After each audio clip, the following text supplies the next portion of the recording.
Et puis, c'est confirmé, l'ancienne marina de la Chine ne va pas rouvrir, du moins pas pour le moment. Marianne Despelteaux, c'est quand même un changement de cap par rapport aux positions d'Ensemble Montréal, le parti de la mairesse. Oui, exactement, parce que la mairesse de l'arrondissement de la Chine, Julie Pascal Provost, je le rappelle, a quand même quitté Projet Montréal après s'être opposée à la fermeture de la marina. Projet Montréal avait annoncé la fermeture de la marina de la Chine en 2020. Madame Provost s'était ensuite rejoint au rang d'Ensemble Montréal, un parti qui avait lui aussi vivement critiqué la fermeture de la marina. Et en février dernier, en février 2026, Mme Provost nous disait qu'elle n'avait pas les analyses nécessaires pour nous dire si la marina serait réouverte ou non.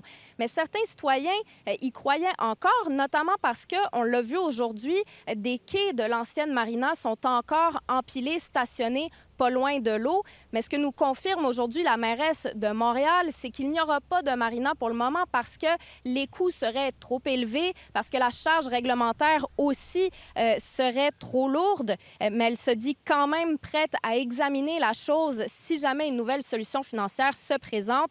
L'opposition est évidemment en accord avec cette décision. On l'écoute. J'étais évidemment très heureux de voir ça. Et je remercie bien sûr la mairesse de Montréal d'avoir pris une telle position, mais je suis surtout heureux pour l'ensemble des résidents de la Chine qui vont donc avoir un accès beaucoup moins restreint au beau plan d'eau que nous avons et au parc riverain. Je n'ai pas été très surpris parce qu'il y avait quand même une logique et une logique économique à cette décision-là. Est-ce qu'on sait ce qui est prévu à la place? Oui, donc la marina doit en fait se transformer en un parc riverain. Des travaux sont en cours actuellement. Ce qui est vraiment souhaité par certains, ce serait une piscine en eau libre. Là encore, on évoque des coûts trop élevés. Je vous laisse quand même entendre certains partisans du projet. Clarifier les choses.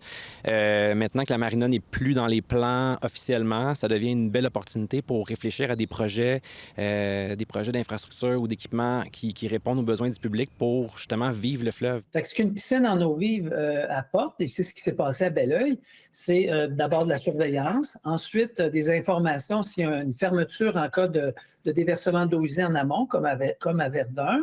Donc, une protection du public pour la qualité de l'eau et une protection du public pour la sécurité. Merci, Marianne Despelteaux.